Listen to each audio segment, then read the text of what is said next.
Hi everyone, I'm Chyill and welcome back to another Battlerite discussion video. Today we will be discussing about the 0.12.2 patch that just dropped last night for me. I've played a number of games with it and a bit of minor changes here and there mostly. Not a lot of like major changes to like the balance and there's no new maps or anything. Of course, there's the graphical update that they are trying to put out like every single patch. So we'll talk about that. You can probably see like at the bottom there. Well, probably I think in the video will be up here. Part of the graphical update. So we'll get to that. And yeah, so let's just start talking about the patch. So this dropped last night for me. Ashka graphical update. So now Ashka is the one with the new 3D model. So he looks a little bit I don't know. I think it's just okay. But what I really like is his legendary outfit. That is his legendary outfit. I know I seldom talk about the cosmetics, and this is I think actually one of the better legendary outfits so far. I think it just looks really cool. It's like the whole furnace look and like the whole I don't know, he just looks very menacing here, like he's sort of covered in metal and stuff. So I think that looks really cool. Hopefully I get it from a chest. I may even just buy it, I don't know, because I played quite a lot of Ashka actually, so yeah, it looks really cool. Moving on, so I'm not gonna stay too long on like the cosmetic stuff. There are some champion updates. And first of all, Bako, I think this Battlerite ball slam stun duration increased from 0.5 seconds to 0.6 seconds. I believe I was reading about like this change, and this allows him to sort of stun somebody and then use his mouse tool right on top of them. So this is a little bit of buff to Bako. I haven't really played much Bako myself, so I don't know how significant this is, but at least it's a buff to a very underplayed Bako. Like I haven't seen Bako in days. So yeah, so I guess that's good. A good little change for him. Moving on to Ismo. Ismo's mouse tool got a bit of a cast time increase, like the minimum cast time is increased a little bit. I think the reason for this is that a lot of people felt like his silence Battlerite in the first round was a bit too strong.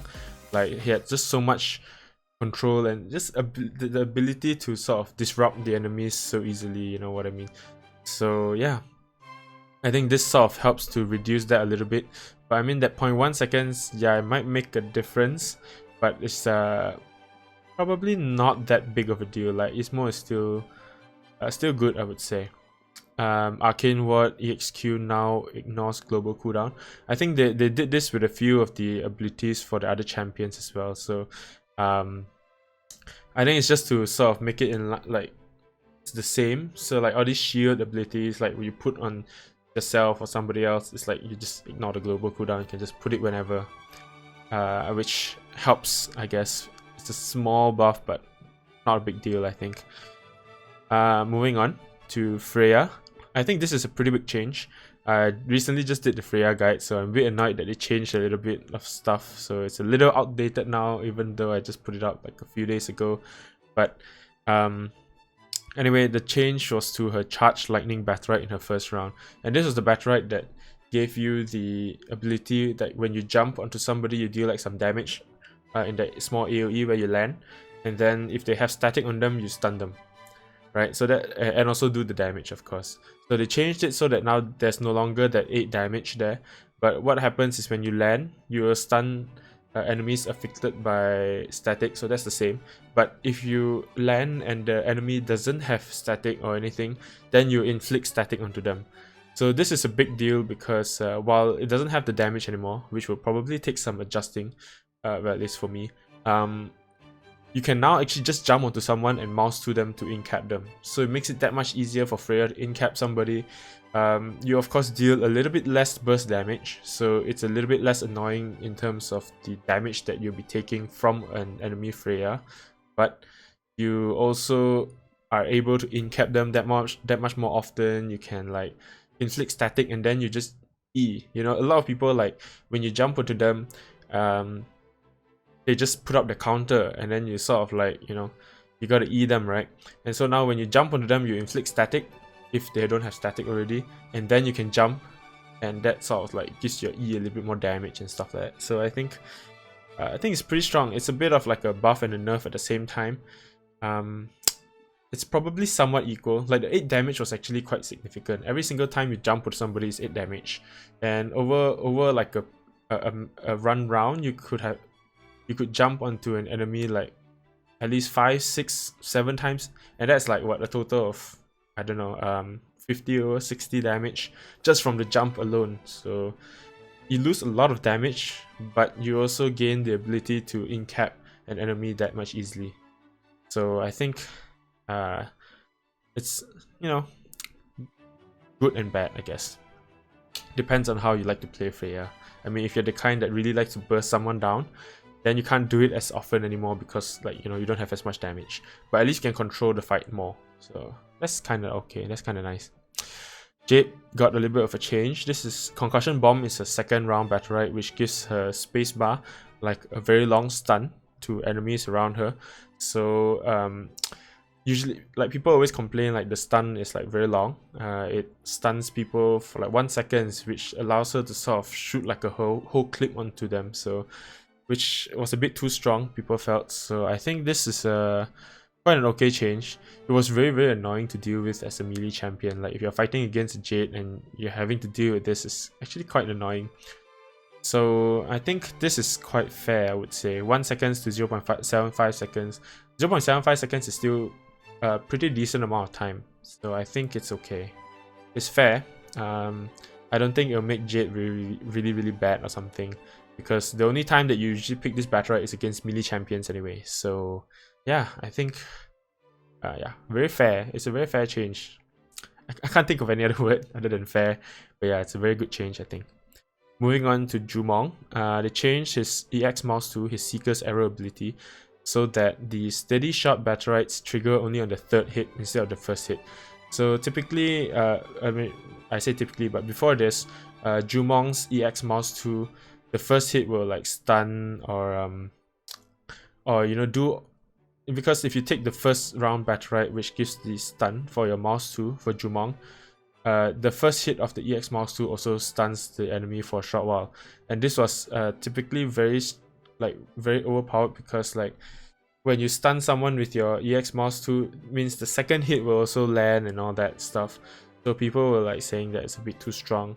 So now the Battlerites trigger on the 3rd hit instead, which is actually not that big of a deal, I feel, at least to me, because like if you use it on enemies who wants to avoid the damage to begin with, they would like do it anyways. I mean, that little stun on the 3rd hit, it's not gonna make much of a difference. Like if you jump away, you know, you can't really do much about them already anyways, as compared to before. So I mean,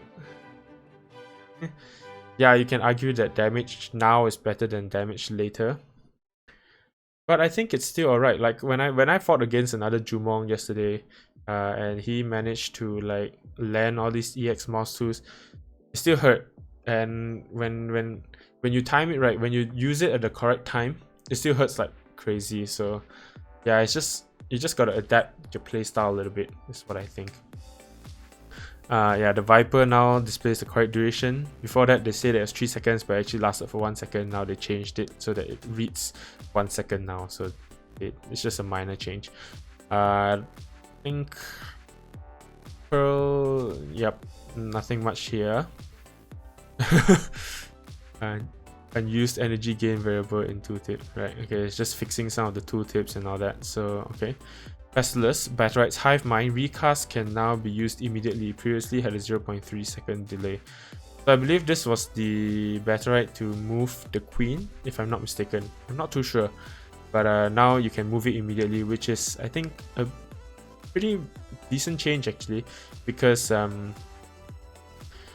think now you can move it that much faster, and then you can quickly like sort of mouse 2 onto the Queen to like do like a AoE panic and damage thing. So yeah, I think it's a small, just a very small buff.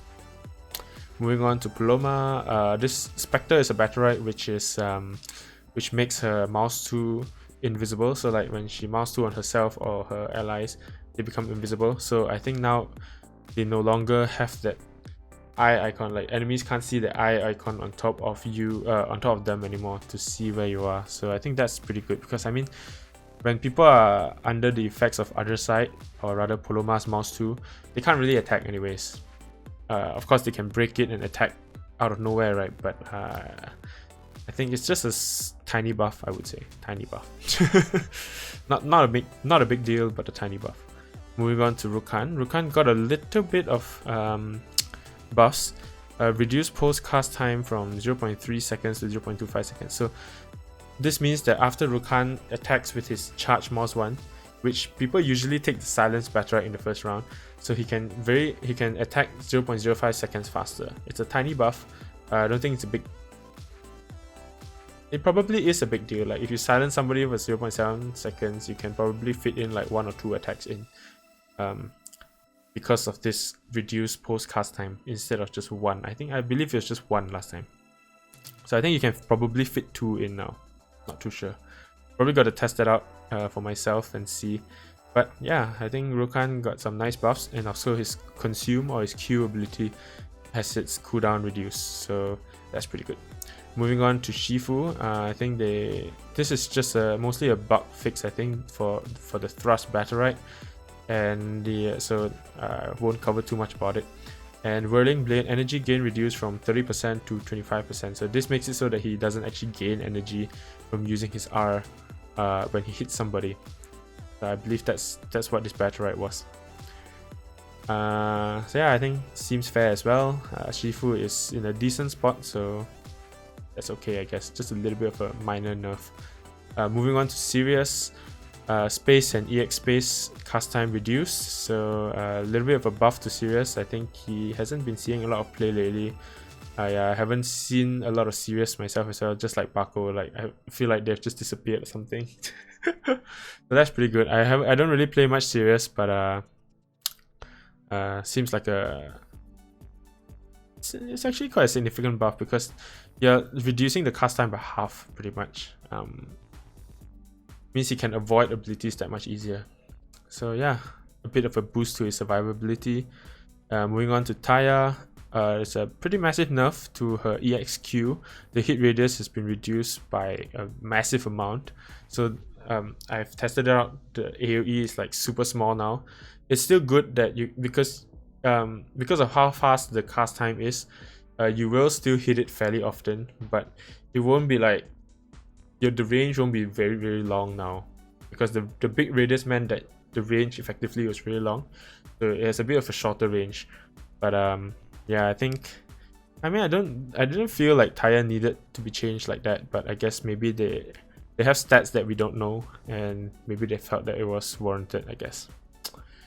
Moving on to Varesh, also his stun radius has been reduced from 2.8 to 2.4. Varesh's stun can actually be quite annoying. Like, I mean, when he takes this Battlerite, the Chyill Battlerite, because like he can interrupt counters, he can do all sorts of stuff in addition to having that shield onto him, right? So it can be pretty strong. So yeah, just a little bit of a small nerf to Varesh, but yeah, otherwise, you know, nothing much. And I think just some general updates. Daily quest now rewards 150 battle coins instead of chests. So right now I think I have like 90 over chests which I haven't opened. Like, I'm just talking about silver chests. So I guess this is just, I don't know, they're probably doing this to prep for like the free to play aspect of the game, because like you need battle coins to buy champions. So I guess that's what they're trying to do. But yeah, that's about it for this patch. It's not a very big patch. Mostly just balance changes, and of course the Ashka remodel, like, you know. So yeah, I hope you enjoyed the video. I just covered some of my thoughts on these changes and all that. Be sure to let me know what you guys think about like the changes and all that down in the comments below as well. So yeah, until next time guys, have a great day, keep gaming, stay chill, and I'll see you guys in the next one. Bye bye.